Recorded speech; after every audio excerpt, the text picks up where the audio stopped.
ഇന്ദു, ആരുടെ കത്ത്? എന്റെ കൂട്ടുകാരിയുടെ.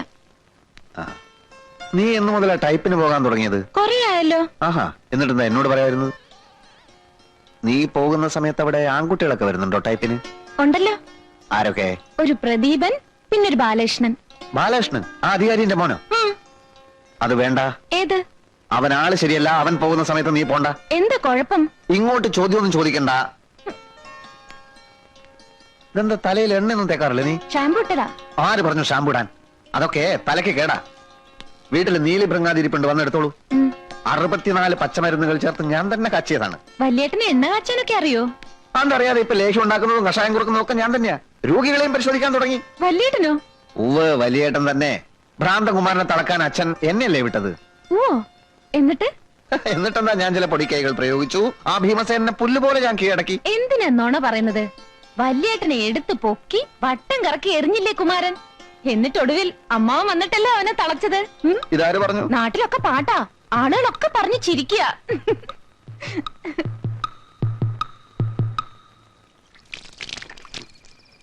ആരാ ഈ നേരത്ത്?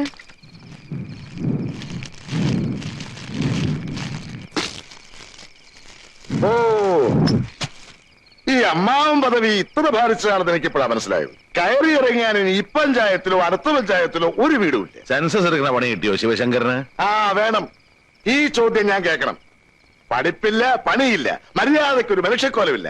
അങ്ങനെയുള്ള ഒരു ചെറുക്കനെ ഒരു പെണ്ണിനെ കണ്ടുപിടിച്ചോണ്ട് വന്ന ഞാൻ ഇത് തന്നെ കേൾക്കണം. ഏത് ചെക്കൻ, ഏത് പെണ്ണ്? ആഹാ, ഇപ്പൊ അങ്ങനെയായോ?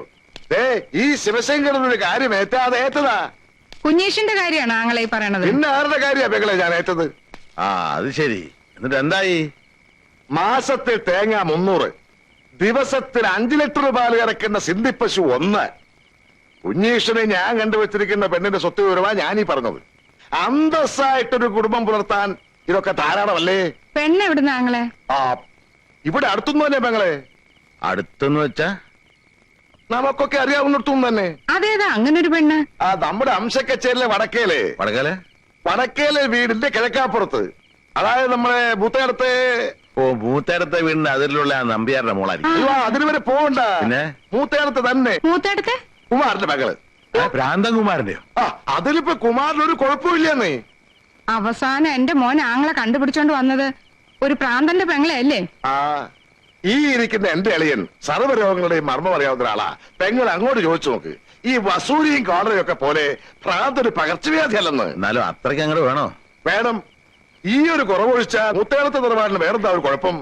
പിന്നെ കല്യാണം കഴിഞ്ഞാൽ കുഞ്ഞുവിഷൻ ഭ്രാന്തകുമാറിനെ കെട്ടിപ്പിടിച്ചതാണോ കിടക്കാൻ പോണേ? എന്നാലും എന്നാലും ഇല്ല. ഇതങ്ങോട്ട് ഉറപ്പിക്കുക. ബാക്കി ഞാൻ നോക്കിയോളാം. കുഞ്ഞുവിഷ്ണൻ ആരെങ്കിലും ഒന്ന് കെട്ടിയാ മതി എന്നേ ഉള്ളൂ. കല്യാണം എന്ന് കേട്ടപ്പോ തന്നെ ഒരാളൊന്ന് ഇളകിയിരിക്കുക. ഞാൻ പറഞ്ഞ് സമ്മതിപ്പിച്ചോളാം. പിന്നെ എന്താ?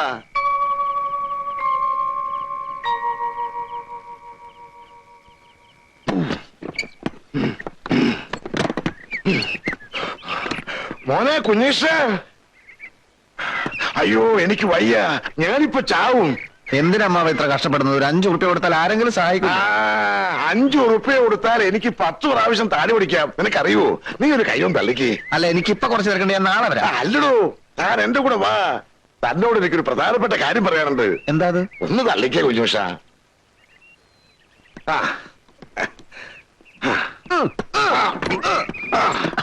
എന്താ അമ്മാവ പറയാനുണ്ട്? അതൊക്കെ പിന്നെ പറയാം. നീ ഒന്ന് ശരിക്ക് തള്ളേ. ഞാൻ ശരിക്കും തള്ളുന്നുണ്ട് അമ്മാവ. ഇപ്പൊ എങ്ങനെയുണ്ട്? കൊള്ളാം കൊള്ളാം, ഇപ്പൊ കൊള്ളാം. എന്നാൽ ഇനി കാര്യം പറ. പറ്റൊന്നുമല്ല, നിന്റെ കല്യാണത്തിന്റെ കാര്യം തന്നെ. ഒരമ്മാവനെന്ന നിലയ്ക്ക് ഞാനല്ലേ ഈ കാര്യത്തിൽ മുൻകൈ എടുക്കേണ്ടത്. അച്ഛനുമായിട്ട് സംസാരിച്ചു, നിന്റെ കല്യാണം അങ്ങ് ഉറപ്പിച്ചു. നേരാണോ അമ്മാവ? ഇക്കാര്യത്തിൽ ആരോടാ നുണ പറയുന്നത്? നീ തള്ളുന്നില്ല. ഇനി തീരെ സമയമില്ല. ഇനി അമ്മാവൻ തന്നെത്താൻ വലി. ഇന്ദു,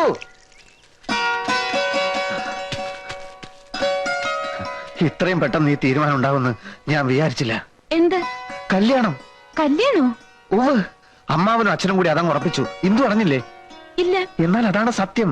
ഇന്ദുവിന് സന്തോഷായില്ലേ? എനിക്ക് പിന്നെ സന്തോഷം ഇല്ലാണ്ടിരിക്കുവോ? ഒരു കാര്യത്തിലേ എനിക്ക് സംശയമുള്ളൂ. കല്യാണം കഴിഞ്ഞാൽ, അല്ല വല്യേട്ടന് പണിയൊന്നുമില്ലാതെ അതിനൊക്കെയുള്ള എല്ലാ പ്ലാനും ഞാൻ തയ്യാറാക്കിയിട്ടുണ്ട്. ഒരു ബിസിനസ് തുടങ്ങാൻ പോവാ. എന്ത് ബിസിനസ്? അത് തുണിക്കട. നമ്മൾ ഈ സാരിയും പാവാടയും ബ്ലൗസും ഒക്കെ ഒരു സ്ഥലത്ത് വാങ്ങിച്ചോണ്ട് വെക്കും. അത് വലിയ വില കൊടുത്ത് ആളുകൾ വാങ്ങിച്ചോണ്ട് പോകും. നമ്മൾ ഒരിടത്ത് ഇരുന്നാൽ മതി, ലാഭം ഇങ്ങനെ വന്നുകൊണ്ടേയിരിക്കും. ഈ വൈദ്യര് ഡോക്ടർ എന്നൊക്കെ പറഞ്ഞ ഒരു പുലിവാല് പിടിച്ച പണിയാ. ഈ കാലത്ത് ബിസിനസ് മാത്രമേ രക്ഷയുള്ളൂ. ഇത് മാത്രമല്ല, കല്യാണം കഴിഞ്ഞുള്ള മധുവിധുവിന്റെ കാര്യം പോലും ഞാൻ പ്ലാൻ ചെയ്ത് കഴിഞ്ഞു. അത്രയൊക്കെ മുന്നോട്ട് പോയോ? ബഹുദൂരം മുന്നോട്ട് പോയി എന്ന് വെച്ചാൽ ഏകദേശം ഊട്ടി വരെ.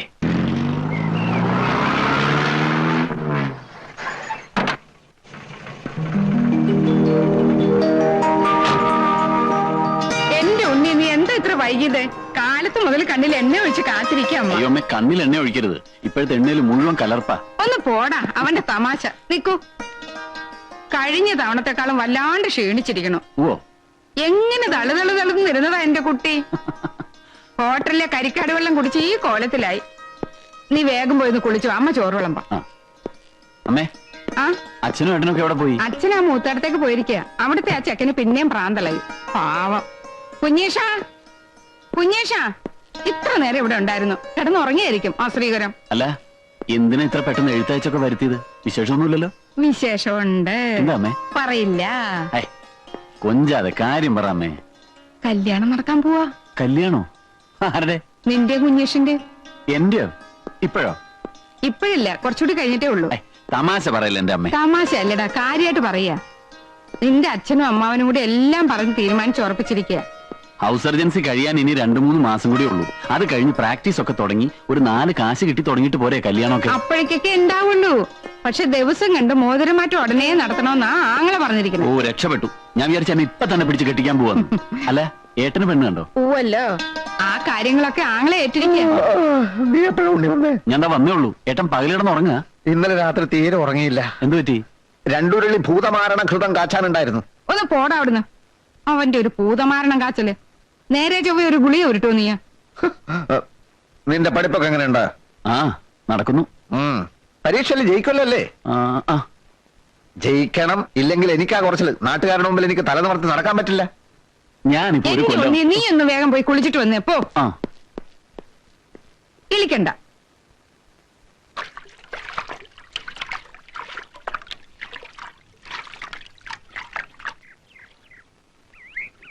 എനിക്ക് ആദ്യം ആളെ മനസ്സിലായില്ല. വരുന്ന വിവരം എന്താ അറിയിക്കാഞ്ഞ്? വന്നിട്ട് അറിഞ്ഞാ മതിയെന്ന് തോന്നി. അറിയിച്ച വേറെയും കുഴപ്പമുണ്ട്. അപ്പൊ നിന്നെ ഫുൾ മേക്കപ്പിലെ കാണാൻ നോക്കും. ഈ ഒറിജിനാലിറ്റി ഉണ്ടല്ലോ, അതാണ് എനിക്കിഷ്ടം. ഓ പിന്നെ, മേക്കപ്പ് ചെയ്തിട്ട് വേണമല്ലോ എനിക്ക് ഉണ്ണിയേട്ടന്റെ മുമ്പിൽ വരാൻ. ഒരു മറവില്ലല്ലോ ഭഗവാൻ ഇവിടെ. മറവോ? അതേന്നേ, ഒരു ചൂടുള്ള സമ്മാനം അങ്ങോട്ട് തരാമെന്ന് വെച്ചാ വല്ലവരും കണ്ടാലോ? അല്ലെങ്കിൽ ആരെങ്കിലും കാണുന്നെങ്കിൽ കാണട്ടെ. ഇവാ.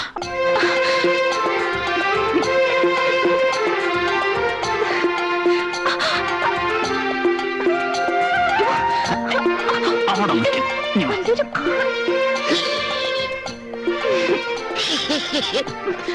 അച്ഛൻ. അല്ല, അവിടെ നിൽക്കുമോളെ. ഇതിൽ എത്ര നാണിക്കാതിരിക്കണത്? ഉണ്ണിയേട്ടനല്ലേ? നിങ്ങൾ സംസാരിക്കേ, ഞാൻ പോയേക്കാം. അല്ല, ഞാൻ അമ്മാവനെ കാണാൻ ഇറങ്ങിയതാ. ഓ, താനല്ല വന്നത്. ഓ, ക്ഷമിക്കണം. ഇനിയിപ്പോ താനെന്നൊക്കെ വിളിക്കുന്നത് വളരെ സൂക്ഷിച്ചു വേണം. 3 മാസം കഴിഞ്ഞാ ഡോക്ടറായ പോകുന്ന ആളല്ലേ? ഞാൻ ഡോക്ടറായാൽ അമ്മാവൻ എന്റെ അമ്മാവനല്ലാതാവൂ. അതില്ല, എത്ര വലുതായാലും ബന്ധങ്ങളൊക്കെ ബന്ധങ്ങളാവുണ്ണി. താനതൊന്നും മറക്കുന്ന ആളല്ല എന്ന് എനിക്കറിയാം. ഉണ്ണി, നിന്നോടൊരു കാര്യം പറയാനുണ്ടായിരുന്നു. മറ്റൊന്നുമല്ല, കുഴല് വെച്ച് രോഗം പരിശോധിച്ച് മരുന്ന് കൊടുത്തതുകൊണ്ട് മാത്രം കാര്യമില്ല. ഈ ഓപ്പറേഷൻ ഉണ്ടല്ലോ, ഓപ്പറേഷൻ, അതില് മിടുക്കനാവണം. ഇപ്പൊ ഒരു ചെറിയ ഓപ്പറേഷൻ ചെയ്താൽ ഫീസ് എത്രയാണെന്നറിയോ? ഫീസിന് വേണ്ടി ചുമ്മാ ഒരാളെ പിടിച്ച് കീറാൻ പറ്റുമോ? ആ, ചുമ്മാ പിടിക്കണ്ട. ആ വിദ്യ ഭേഷായിട്ട് മനസ്സിലായിക്കോളൂ. ആ, എങ്കിൽ നിങ്ങൾ സംസാരിക്കും. ഓ, പെണ്ണിന്റെ ഒരു നാണം. എന്നാ വാ, മൃഷ്ടനായിട്ടൊരു ഊണ് തരപ്പെടുത്താം. എന്താ? എന്റെ ഇന്ദു ഒന്ന് വേഗം വന്നേ. ബിക്കേറ്റി പോയാൽ ഞാൻ ഇനി കൊടുക്കും. ഉണ്ണിയേട്ടൻ പൊയ്ക്കോളൂ, ഞാൻ പുറകെ വന്നോളാം. അതെന്ത്? കവലയിലൊക്കെ ആൾക്കാരുണ്ടാവും. ഉണ്ടായിക്കോട്ടെ. എനിക്കെന്തോ. ഇന്നെന്ത് പറ്റി നിനക്ക് പുതിയൊരു നാണം? ഉണ്ണിയേട്ടൻ നടന്നോളൂന്നേ, ഞാൻ വന്നോളാം. അത് വേണ്ട. കല്യാണം കഴിഞ്ഞ് നമ്മൾ ഇതുവഴി ഒരുപാട് നടക്കാനുള്ളതാ. ഇത് റിഹേഴ്സൽ ആയിക്കോട്ടെ. വാ. വരാനല്ലേ പറഞ്ഞത്?